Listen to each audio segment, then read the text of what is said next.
My sister sent me a check every quarter for 4 years. The checks were always for the same amount, $625, and they arrived in envelopes with her return address in the corner, and she always wrote in the memo line, rental share, grandma's property. I deposited them without much thought because I trusted her completely, and because $625 a quarter felt like a reasonable share of whatever a small rental property in rural Ohio produced after expenses. It was not a reasonable share. It was not even close to a reasonable share. What I did not know was that the property had been rented at $1,400 a month for 3 of those 4 years, and before that at $1,100, and that my sister had been depositing the full rent into her own account and sending me a fraction of my half and keeping the rest. I found this out because of a water heater. Before I go on, if this story connects with something real in your life, please take a moment to like and subscribe, but only if you genuinely feel it. Drop a comment and tell me where you are watching from and what time it is there. I read every single one. My name is Delia. I am 31 years old. And this is the story of how a water heater replacement, a receipt I was copied on by mistake, and a property management audit uncovered 4 years of quiet theft by the person I trusted most. Now let me take you back to the beginning. Not the water heater. Before that. To the farmhouse outside Granville, Ohio, where my grandmother Ruth lived for 53 years and where my sister Petra and I spent every summer of our childhoods in the specific way that children spend time at a grandparent's house, which is differently from the way they spend time anywhere else, with a particular freedom and a particular quality of attention from the adult in charge that is different from the attention of parents, who are also managing the rest of their lives. My grandmother's name was Ruth Calloway. She was 81 years old when she died. She had lived in the farmhouse since she was 28, when she and my grandfather had bought it together with a down payment that had taken them 6 years to save. My grandfather died in 2001, and after that she lived in it alone with a cat named Bernard and a kitchen garden and a specific quality of self-sufficiency that I found both admirable and sometimes alarming. She had the particular independence of a woman who has lived through enough to understand that depending on too many people is a form of vulnerability. She loved both of her granddaughters with a consistency that never required drama to demonstrate itself.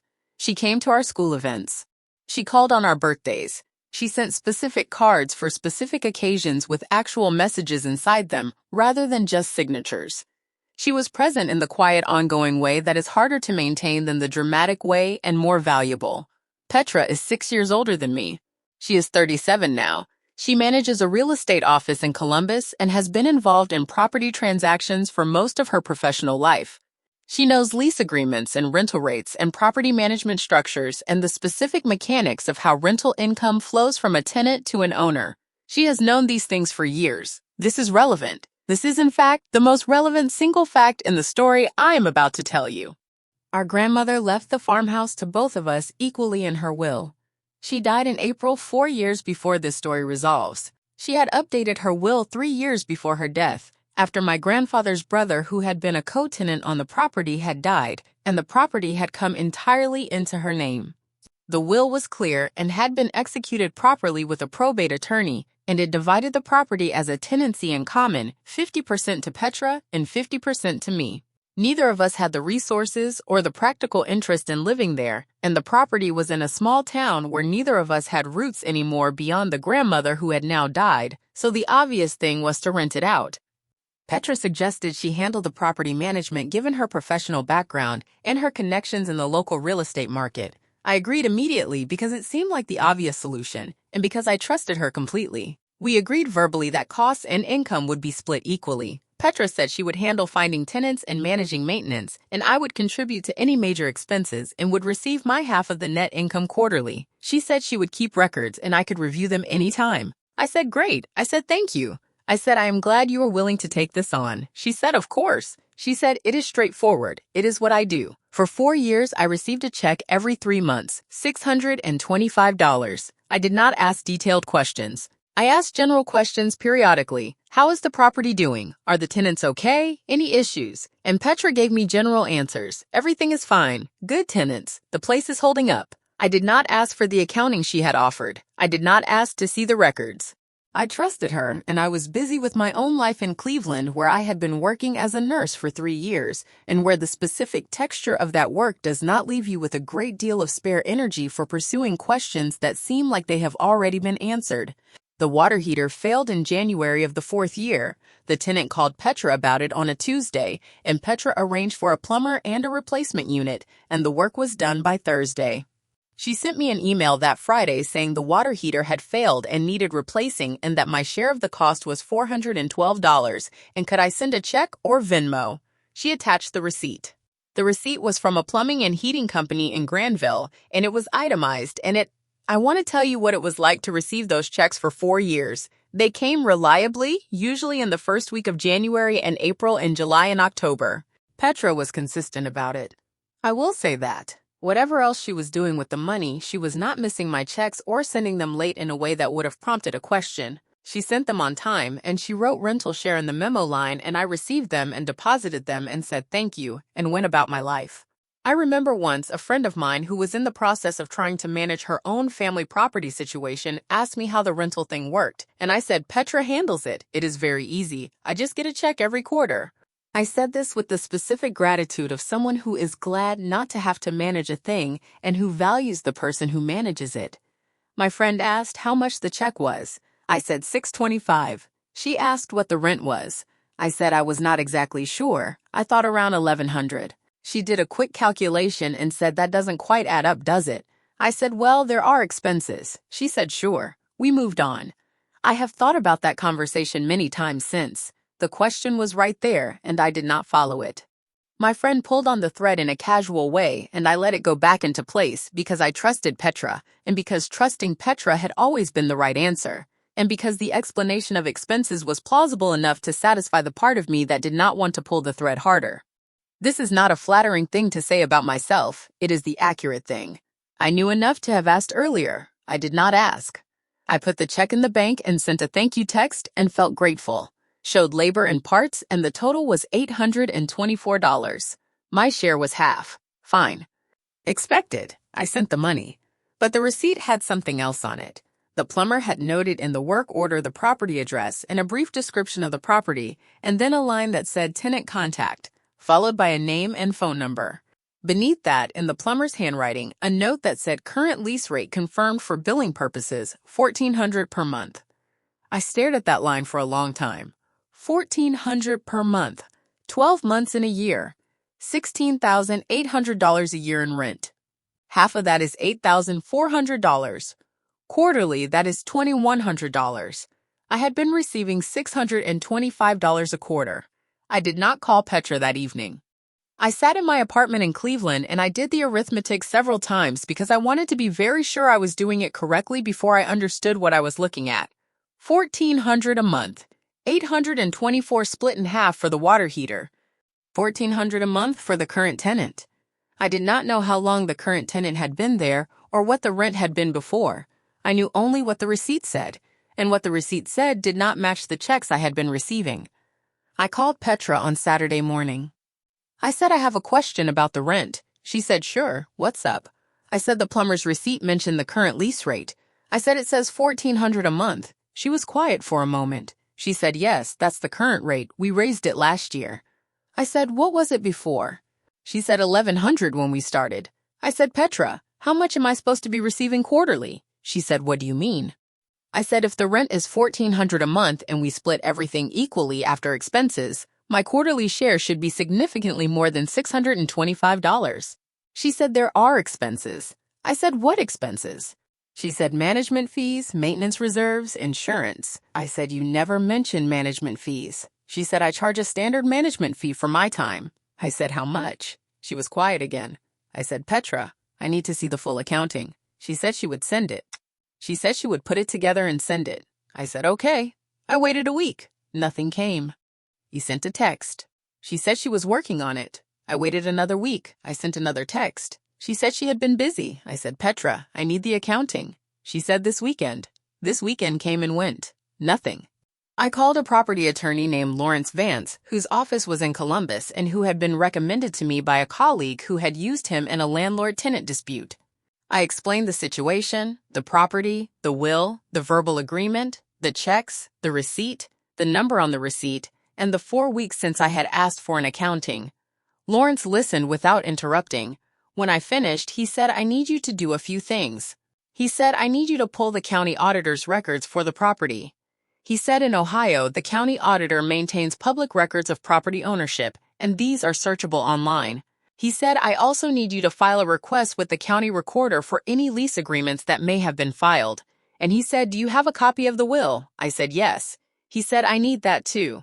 I pulled the county auditor records that evening from my laptop. The property was listed under both our names as co-owners in a tenancy in common. That was correct. I requested the recorder documents and they arrived as a PDF 2 days later. There was one lease agreement on file, a standard Ohio residential lease, signed by a tenant and signed by Petra as property manager. The lease was dated 14 months before this moment. It listed the monthly rent as $1,400. It did not list me anywhere on the document. I was not named as a co-owner. I was not named as a party to the lease. The lease had been entered into by my sister as the sole manager of a property she did not solely own. Lawrence said the absence of your name from the lease is a significant issue. He said it suggests she was managing the property as if she were the sole owner rather than a co-owner. He said, "I also want to tell you about the afternoon I pulled the county auditor records." Lawrence had told me how to find them, and I sat at my kitchen table on a day off with a cup of coffee, and I typed in the property address, and the records came up in about 30 seconds. This is one of the things about public property records that I had not fully understood before, how completely available they are and how easy they are to access. The owner information was there, the deed history was there, the appraisal value was there, the tax records were there. Everything that constituted the official public record of the property was available to me on my laptop in about 45 seconds of searching. I had not looked at any of it in 4 years. I had not thought to. I had been managing my half of a $200,000 asset by trusting my sister and receiving quarterly checks, and I had not once looked at the basic public records that would have told me what I needed to know to ask the right questions.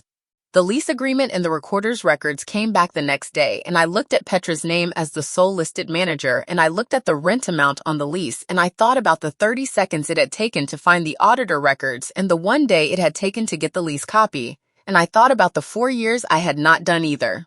I am not writing this to make you feel bad if you have also not looked at public records for a property you own. I am writing it because the records are there and they are easy to access and they tell you things that people who are acting in your interest should be telling you anyway. If they are acting in your interest, the records will confirm what they told you. If they are not, the records will tell you that too. 30 seconds. I had 4 years worth of 30 seconds available to me and I used exactly none of them. The rent amount discrepancy over the period you have been receiving checks is the central financial issue. He said we are going to need the full rental history.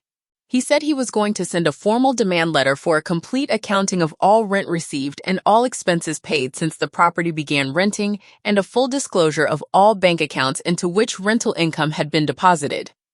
The demand letter went out by certified mail on a Monday. Petra received it on a Wednesday. She called me on Thursday, and her voice had a specific quality I had not heard from her before, tight and controlled in the way of a person who has been managing something and has just had the management become unmanageable. She said, "I cannot believe you hired a lawyer." I said, "Petra, I asked you for an accounting for 4 weeks. She said I was going to send it. I said, "You had 4 weeks." She said, "It is more complicated than you think." I said, "Then explain it to me." She said, "There were expenses you don't know about." I said, "I am sure there were expenses." I said, "I also know the rent was $1,400 a month, and I have been receiving $2,500 a year when half the annual rent was $8,400 before any expenses." She was quiet. I said, "I need the accounting, Petra." She said, "I will send it to Lawrence." I said, "Thank you." The accounting arrived 10 days later. It was not organized well.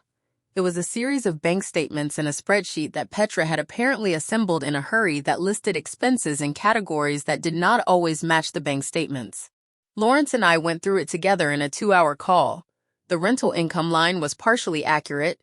Petra had documented receiving a previous rent of $1,100 a month for the first 10 months and $1,400 a month for the 32 months since, which matched the lease on file. The expenses she had listed included a management fee of 10% of rent that she had never disclosed to me and had never agreed to and had simply begun taking from the first month. She had also listed maintenance reserves that did not correspond to documented repairs and a series of fees labeled miscellaneous that totaled several $1,000s across the 4 years with no documentation. Lawrence calculated the discrepancy. Over 4 years, accounting for the rent escalation, my share of the net rental income after legitimate documented expenses should have been approximately $19,400. I had received $10,000 in quarterly checks across 4 years. The difference was approximately $9,400, not counting the undisclosed management fees, which added another $5,600 for a total discrepancy of approximately $15,000. Lawrence sent a revised demand for $15,000 plus costs, citing breach of fiduciary duty as a co-owner, failure to account, and unjust enrichment. He cited the Ohio statutes on co-tenant obligations and the specific duty of a co-tenant who Lawrence said something during our second meeting that I have thought about many times since. He said the most common situation in co-ownership disputes is not the one where someone starts with the intention to deceive. He said it is the one where the managing co-owner begins by handling things in a way that is mostly appropriate and then makes one small decision that is not quite fair and then makes another. And then the decisions accumulate and the person has told themselves a story about why each decision was reasonable, and by the end they have told themselves so many stories about so many small decisions that they cannot see the full shape of what they have done. He said the management fee in Petra's case was probably the first decision. She decided that her time and expertise were worth something, and she was correct about that. They were worth something. What she did not do was bring that decision to me and say, I think I should be compensated for my time at 10% of rent. Do you agree? She made the decision herself and took the fee and sent me a smaller check and did not explain the difference. That one decision, made the first month, established a pattern. Once you have taken a fee you did not disclose once, it is easier to take it again. Once you have sent a check that is smaller than the correct amount, once the next smaller check is less significant. I am not offering this as an excuse. It is an explanation of a mechanism, and I think understanding the mechanism is important if you are in any shared financial arrangement with anyone. The mechanism requires only the absence of accountability to operate. Accountability is not distrust. It is the structure that protects the relationship from the mechanism. I did not have the structure. I had only the trust. And the trust, without the structure, was the space in which the mechanism ran undisturbed for 4 years. Manages property for the benefit of both owners to keep accurate accounts and distribute income fairly. He said if Petra did not respond with a settlement offer within 30 days, he would file in common pleas court. Petra did not call me after receiving the second letter.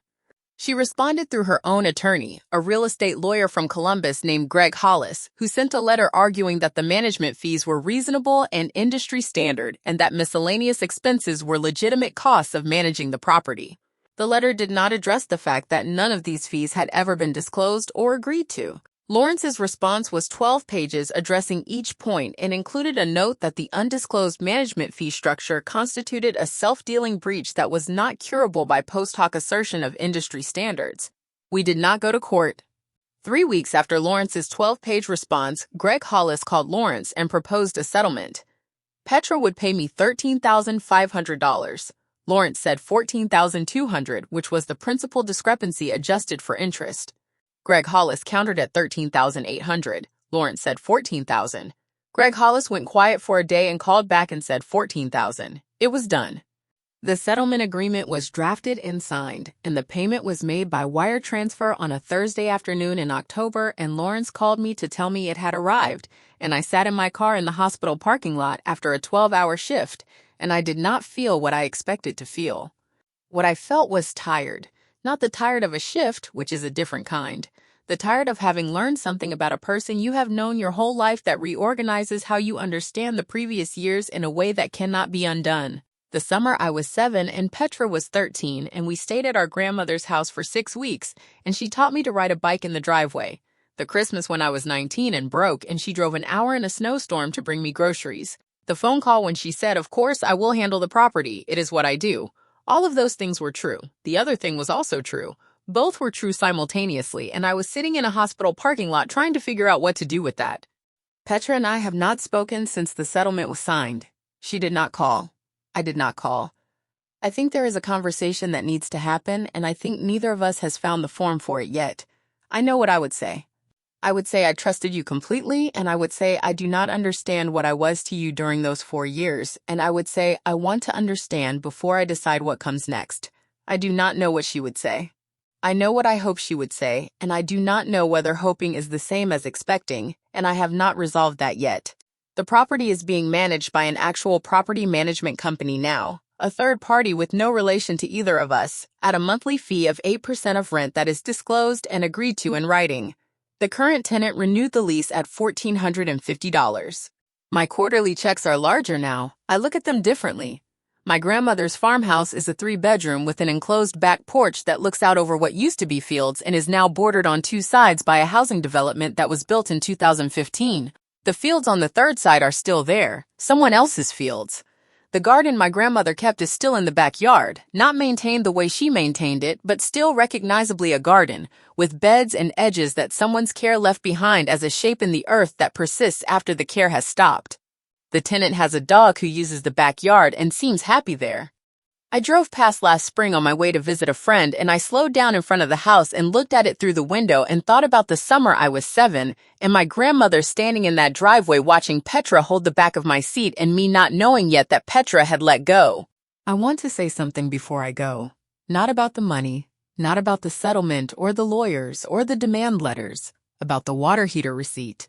About a line in a plumber's work order written in a working person's handwriting that said current lease rate confirmed for billing purposes, $1,400 per month. That was not intended to tell me anything except that the plumber had verified the address and confirmed the unit, and that I received it by accident because my name was still on the property and the plumber had copied both owners. The plumber's name was Mike. I do not know his last name. Mike came out on a Tuesday, replaced a water heater by Thursday, sent a receipt on Friday, and his work order line about the lease rate was the thing that told me what 4 years of quarterly checks had not told me. I would like to find Mike and buy him a coffee. I would like to tell him that his habit of writing down what he confirmed in the field, the specific professional discipline of a person who notes the relevant detail even when the relevant detail is routine, was the thing that allowed me to know what I needed to know, not because he knew it mattered, just because he wrote it down. Thank you for staying until the end. If this story made you feel something, write it in the comments. I read every single one. And if you want to hear the story of a man whose brother had been quietly writing himself into their parents' financial accounts for 2 years before the parents knew what had happened, that story is waiting for you in the description below. Click it. Until next time, take care of yourselves. And if someone tells you they will send you an accounting sometime this weekend, put the date in writing. I want to tell you about Granville, Ohio, because the place matters to the story in a way that is not incidental. It is a small college town in Licking County with a main street that has a specific quality of having been carefully maintained by people who understood that what they had was worth preserving. Victorian houses on tree-lined streets. A college that has been there since 1831, whose buildings sit on a hill above the town in the way that college buildings in the 19th century were built to sit, with a permanence that says we intend to be here for a long time. My grandmother had lived there since 1972, when she and my grandfather had bought the farmhouse on the edge of town where the development had not yet arrived, and where the fields in the morning had a specific quality of light that she had described to me once as the light that proves everything is worth the trouble. I did not understand what she meant when she first said it.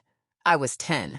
I understand it now, and I find that I agree with her, which is a specific kind of grief, understanding something a person said only after they are gone to confirm it with. The farmhouse itself was not large. 3 bedrooms, a single bathroom on the main floor and a half bath off the back porch that had been added in the 1980s. A kitchen that had been updated once in 1993 and retained its 1993 quality, which is to say it was functional and slightly outdated and had the specific character of a kitchen that has been cooked in seriously for a long time. My grandmother cooked with the focused pleasure of a person who understood that feeding people was an act of care and who wanted the act to be executed well. She had opinions about onions, about the order in which things went into a pan, about the specific temperature required for various tasks that she had accumulated through 50 years of cooking in that kitchen, and that she shared with me during the summers I spent there with the specificity of a teacher who believes the student is capable of retaining precision. I still cook the way she taught me. I still hear her voice when I am cutting onions, which says you are going too fast. Petra and I had both spent our summers there from roughly age 5 to roughly age 15. The farmhouse had a specific quality in summer that I do not think is entirely explicable in objective terms.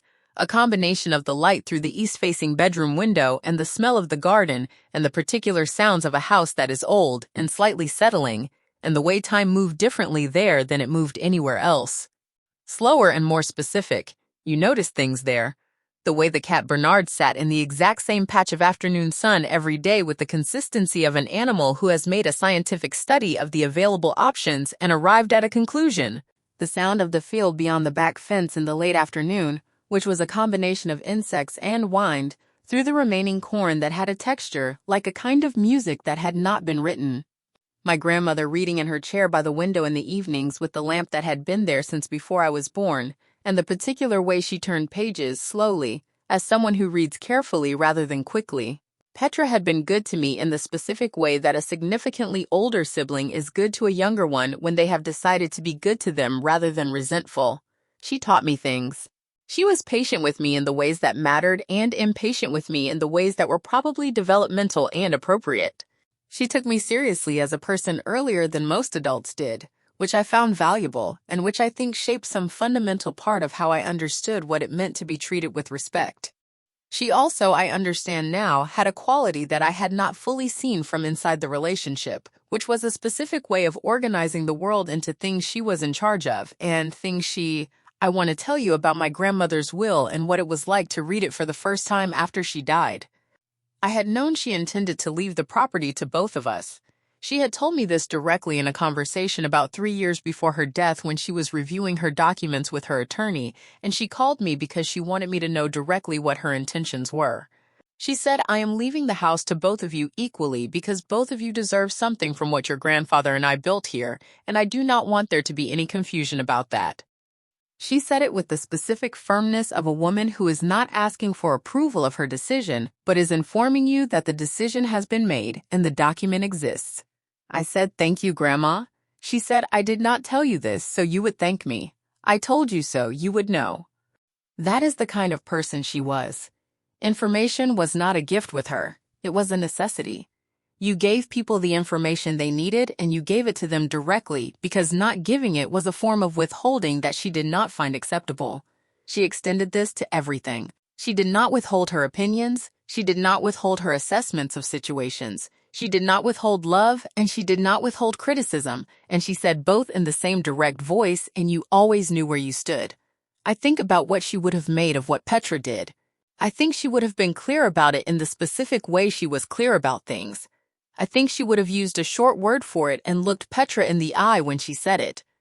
I also think she would have wanted us to find our way back to each other eventually because she believed in the people who knew you before you knew yourself, and she had been there when both of us were people who barely knew ourselves at all. She sat in that driveway and watched Petra teach me to ride a bike, and she knew both of us before either of us knew what we were going to become.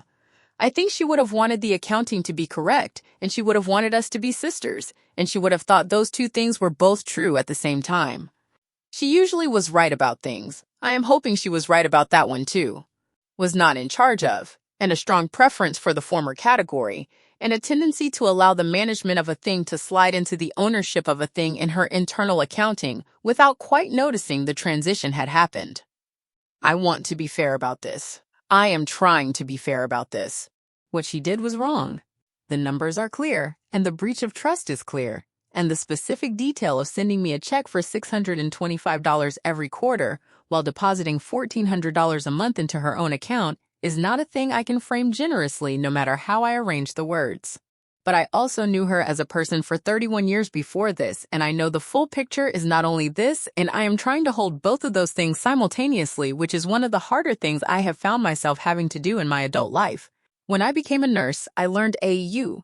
I have been thinking about what Petra and I were to each other for most of my life and trying to understand how that history relates to what she did. When I was small, she was the person who knew things I did not know yet.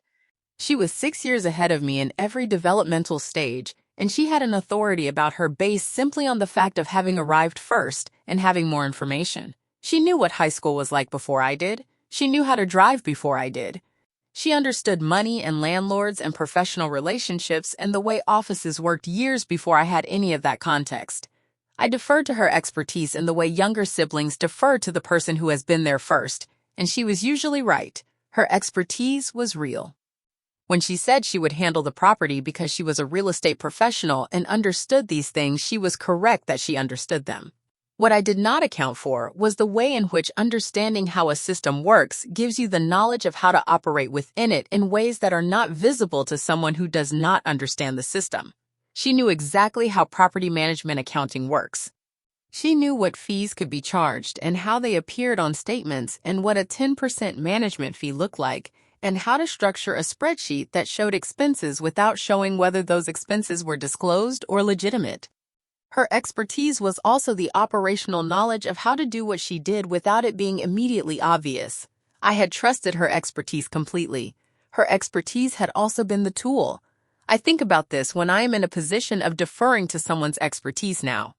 Expertise is real, and expertise is valuable, and expertise deserves respect. Expertise is also not a substitute for a structure that makes the expert accountable for what they do with their knowledge in a situation where their knowledge is being applied to your interests. These things are not in conflict. You can respect expertise and require accountability. You can trust someone and review the work. The combination is not suspicion. It is the correct design of a shared arrangement. I did not design it correctly. I design things correctly now. I want to tell you about the phone call I made to the property management company after the settlement. I found them through a referral service, a small company that manages rental properties in Licking County with a fee structure that was disclosed to me before I agreed to anything, and that I asked 3 specific questions about before I signed the management agreement.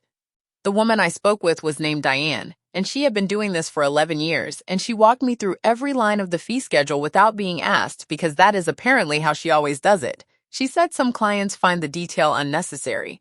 I said I do not find it unnecessary. She said good. She said the things that get people in trouble with property management are almost always things that were not put in writing at the beginning. I said I understand that now. She said, I find that most people who say that phrase have had a specific experience that taught it to them. I said yes. She did not ask what it was. She said, here is what our agreement will say. And she went through every paragraph. That is the management company that currently oversees my grandmother's farmhouse on the edge of Granville. 8% of rent, disclosed, agreed to, in writing, on a document I have a copy of. Everything else in the same form. The monthly reports arrive reliably. I read them in 4 minutes and I file them, and I know what is happening with my grandmother's house. Specific kind of attention that I think is relevant here.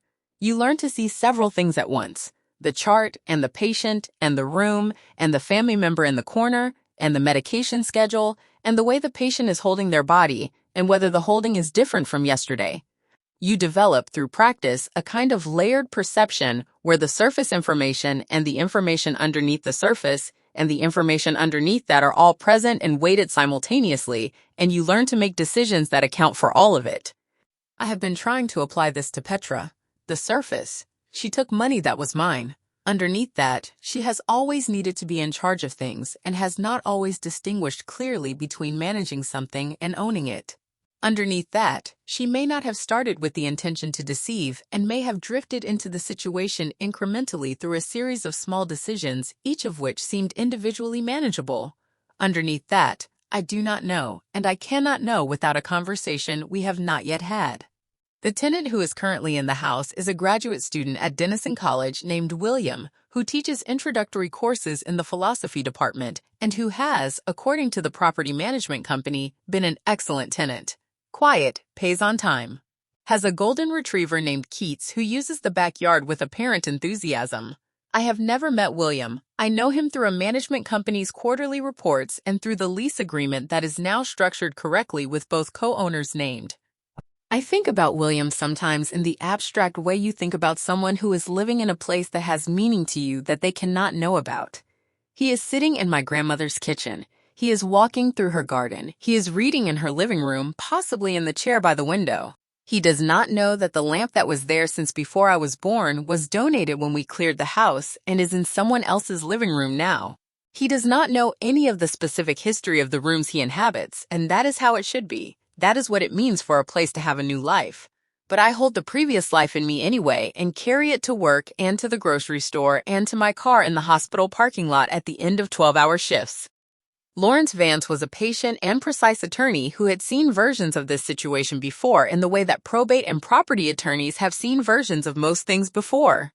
He had the specific quality of a person who does not express outrage at behavior that warrants outrage, because outrage is not useful in the context of a legal matter, and because the time that outrage consumes is better spent building the case. He expressed concern once in a measured way when he was reviewing the accounting Petra had sent and noting the undisclosed management fees. He said the management fee issue is the most instructive one here. He said someone who genuinely believes they are managing a property fairly does not charge themselves undisclosed fees. They disclose the fees and ask whether they are acceptable. The failure to disclose is the tell. I had not thought of it in those terms before he said it, but I thought about it a great deal afterward. The failure to disclose is the tell. She knew the fees were not agreed to. She took them anyway. She sent me a smaller check and did not explain why the check was smaller than it should have been, and relied on my trust not to ask the question that would have required an explanation. Trust is an interesting thing to be betrayed through. It is different from being deceived by a stranger. A stranger who deceives you has used the normal distance between people to conceal something you had no particular reason to expect to know. A person you trust who deceives you has used the specific intimacy of your trust as the operational mechanism of the deception. The trust is not incidental. The trust is the tool. It was my trust in Petra that meant I did not ask detailed questions. It was my trust in her that meant I deposited the checks without calculating whether they made sense. It was my trust in her that meant 4 years went by, and I was thanking her periodically for handling things, and she was accepting the thanks and sending the checks, and the thing beneath it was happening in the space that my trust had cleared for it. I have thought about whether I would do anything differently. Not regarding Petra, regarding myself. Whether there was a version of this where I asked more questions and caught it sooner, and the answer is yes, obviously. But the version of me who would have asked those questions is a version who had already learned the lesson I had not yet learned, which is that trust and verification are not opposites and do not have to be in conflict. You can trust a person and still review the accounting. You can believe someone is acting in good faith and still ask them to show you the numbers. This is not distrust. It is the understanding that good systems do not depend on any one person's integrity to function correctly. They have checks built into them. The check I did not have built in was an annual review of the rental income and expenses. If I had asked to see the bank statements once a year for 4 years, I would have known in year 1. I did not ask. I trusted. I was wrong to let those two things substitute for each other. The property management company sends me a detailed monthly report now. It includes the rent collected, the expenses paid, and a running year-to-date total. I read every one. I saved them in a folder. I compare them to the previous month and the previous year. It takes me about 4 minutes a month, and those 4 minutes are the 4 minutes I did not spend for 4 years that cost me $15,000 and a version of my sister that I do not know how to recover. One more thing I want to tell you. When the settlement was finalized and the wire transfer had been confirmed, I drove to Granville. I do not know entirely why. I had not planned to. I finished a shift. I went to my car, and instead of driving north to Cleveland, I drove east and south and arrived in Granville at about 7 in the evening in early October, when the light has the specific quality my grandmother described as the light that proves everything is worth the trouble. I drove past the farmhouse slowly. The lights were on in the front room. Through the window, I could see a lamp on a table, not the same lamp, a different one, and the shape of William presumably, though I could not see him clearly. The garden beds in the front were still there. The driveway was the same driveway. The enclosed back porch where Petra and I used to sit with our grandmother in the evenings eating whatever she had made and listening to the field sounds was still there with its windows lit warm against the October evening. I pulled over and sat for a few minutes. I thought about Ruth Calloway, who had chosen this house because the lot had room to grow something. I thought about what she would have wanted for us, for both of us. And I think she would have wanted us to find our way back to each other because she believed in the specific value of the people who have known you since you were born. I think she would also have wanted the accounting to be correct. She was a precise woman. She would have wanted the numbers to be right. I drove home. I made dinner. I wrote Petra a text that I have not sent yet. It says, "I would like to talk when you are ready."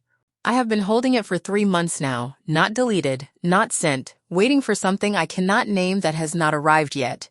Maybe I am waiting to know what I actually want from the conversation. Maybe I am waiting to be less tired. Maybe I am waiting for the specific version of her that I knew before the water heater receipt to feel less incompatible with the version I know now. I do not know. I keep the text in my drafts. I look at it sometimes. I think about the summer I was 7 and the driveway and Petra's hands on the back of my seat. There is something I want to say. I also want to tell you about Bernard the cat. My grandmother had Bernard for 14 years. He was a gray cat of indeterminate breed who had arrived as a kitten in a box that a neighbor's child had carried to my grandmother's door in 2003, and who had then proceeded to live in the farmhouse as if the farmhouse had been built specifically for him and he had been awaiting its completion. He was not an affectionate cat in the performed way. He did not request attention. He accepted it on his terms and in specific circumstances that had been established through years of negotiation with my grandmother and that were not transferable to visitors. He sat in his particular patch of sun. He observed everything from elevated surfaces with the expression of an animal conducting a long assessment that he was under no obligation to share. He died about 18 months before my grandmother died, and she had mentioned his absence with the specific brevity with which she mentioned things that affected her significantly. She said, "The house is different without him." She said it once and did not say it again. I think about Bernard sometimes when I think about the farmhouse and about what is preserved in a place and what is not. William, the graduate student, has a golden retriever named Keats. The property management company tells me Keats is a good dog who has left the garden beds alone. I find this satisfying. My grandmother would have had opinions about a golden retriever named after a romantic poet. I think she would have approved of the name. She was a reader, and she had ideas about people who named their animals after writers, and those ideas were generally positive. She would have had thoughts about Keats himself and whether his behavior in the garden was consistent with his name. I like to think about her standing in that kitchen with the window looking out at the back and watching Keats run across the yard and thinking that a dog named Keats in her garden is a reasonable outcome for a farmhouse she and my grandfather bought in 1972 because the lot had room to grow something.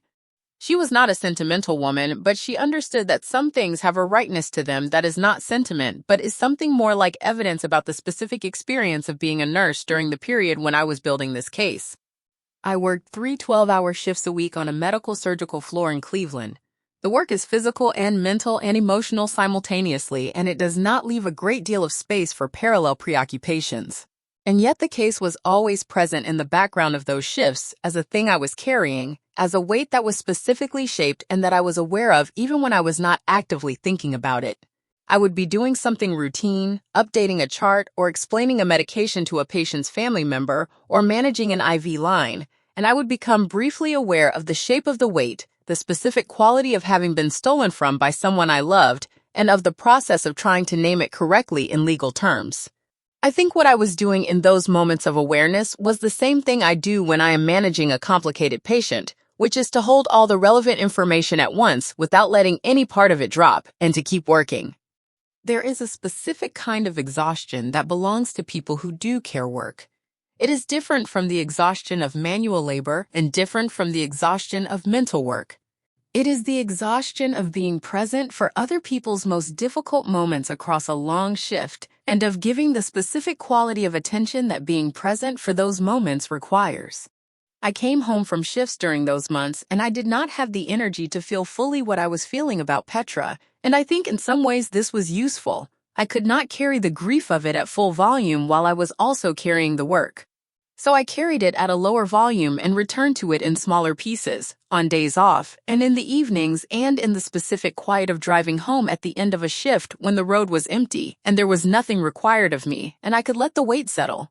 My colleague Amara, who has been a nurse for 18 years and who has the specific wisdom of a person who has been through enough to have stopped being surprised by things while retaining the capacity to be moved by them, knew something was going on without my telling her. She asked me once during a particularly long Thursday if everything was all right with my family. I said it's complicated. She said it usually is. She said, I hope it resolves. She said, if you need to talk about it, I am here. But if you need to not talk about it, I understand that too. That is the right thing to say. I have thought about it since as the right thing to say. not requiring the telling, not performing curiosity, just offering the space and respecting whatever is in it. I want to tell you about the morning the settlement wire arrived. I was not working that day. Lawrence called me at 10:45 and said it's there. I said thank you. He said of course. He said I hope this feels like resolution even if the relationship side of it isn't resolved. I said it's a start. He said yes. He said for what it's worth, in cases like this, I find that the financial resolution rarely fixes the relationship part, but it does fix the factual record. He said the factual record matters. I said it does. I thanked him and hung up. I sat in my apartment kitchen with the window that faces the building across the street, and I thought about Lawrence's phrase, the factual record. I thought about what the factual record contained in this case, the plumber's receipt, and the county auditor's documents, and the lease with Petra's name as sole manager, and the 4 years of bank statements and the spreadsheet she had sent that did not add up. All of those things existed. All of them were specific and documentable and correct. The factual record said what had happened. The factual record did not require my memory or my feelings or my interpretation. It just said what it said. There is something freeing about that. I do not mean the money, though the money was real and the loss of it had been real and its return was real. I mean the specific freedom of having a set of facts that exist independently of any one person's narrative. Petra could tell a version of this story in which the fees were reasonable and the expenses were legitimate, and I was difficult and ungrateful for demanding an accounting. She could tell that version and believe it. But the bank statements are what they are. The rent receipt says $1,400 a month. The check says $625 a quarter.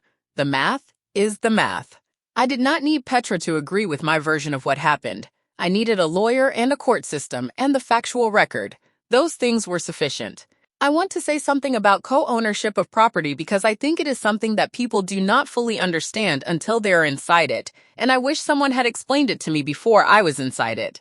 Co-ownership means that both owners have equal rights to all income from the property and equal responsibility for all costs. This is not an informal agreement that depends on goodwill and trust. It is a legal relationship with specific obligations.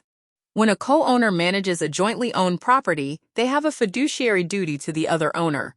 This means they are legally required to act in the other owner's interest, to keep accurate accounts, to disclose all income and expenses, and to distribute income fairly. It is not optional and it is not dependent on whether you disclosed it at the outset. You manage a co-owned property, you have the duty, period. Lawrence explained this to me in our first meeting, and I wrote it down because it was the thing that established that what Petra had done was not a gray area of accounting practice. It was a breach of a legal obligation. The law had a word for it, and the word was clear, and the remedy had a number attached to it, and the number was approximately $15,000. I have been asked by people who know I want to tell you what I know now about co-ownership that I wish I had known before we started. When you inherit property jointly with another person, there are specific steps that should happen before anything else. You should both receive copies of the deed showing both your names. You should agree in writing on how the property will be managed and by whom. If one of you is going to manage it, you should agree on the fee for that management in writing before it begins. You should agree on what constitutes a major expense requiring both owners' approval. You should set a schedule for reviewing the accounts together, at minimum once a year. You should have both names on any lease agreement or at minimum both names on any bank account into which rent is deposited. None of this is complicated. None of it requires legal expertise. All of it requires only the willingness to put things in writing at the beginning before the informality of trust has replaced the formality of an agreement. Petra and I did none of these things. We had a verbal agreement built on trust, and the verbal agreement built on trust allowed for 4 years of something that was not what I trusted it to be. I do not say this to discourage you from trusting the people you love. I say it because a written agreement is not the opposite of trust. It is the structure that makes trust sustainable over time without requiring you to monitor every decision personally. It says here is what we agreed to in our own words, signed by both of us, reviewable at any time. That document does not say, I do not trust you. It says, I value this arrangement enough to protect it correctly. The absence of the document is what creates the space where the mechanism Lawrence described can run undisturbed. The document would have closed that space in the first month. I know this now. I knew it too late. I am sharing it in case you are at the beginning of a shared arrangement and have not yet put anything in writing and are telling yourself that you do not need to because you trust each other. You probably do trust each other. Put it in writing anyway. I did not know this at 27. I know it now. Put it in writing. The story, whether I reported Petra to any real estate licensing board. She holds a real estate broker's license in Ohio. The conduct described, the management of property for personal gain at the expense of a co-owner without disclosure, could theoretically constitute a violation of her licensing obligations. I looked into this. I consulted with Lawrence. I made the decision not to file a complaint with the licensing board, not because what she did was not wrong enough to warrant it, because I am not done deciding what I want the long-term outcome of this situation to be, and filing a complaint that could affect her license is a decision that I would not be able to reverse. The settlement is done. The money is returned. The property has a correct structure now. What happens with the relationship is not yet decided, and I do not want to foreclose it with an action I cannot undo before I know whether foreclosing it is what I actually want. I may change my mind. I am holding the decision the way I am holding the unsent text message, present but not yet dispatched, in a state of not yet rather than no.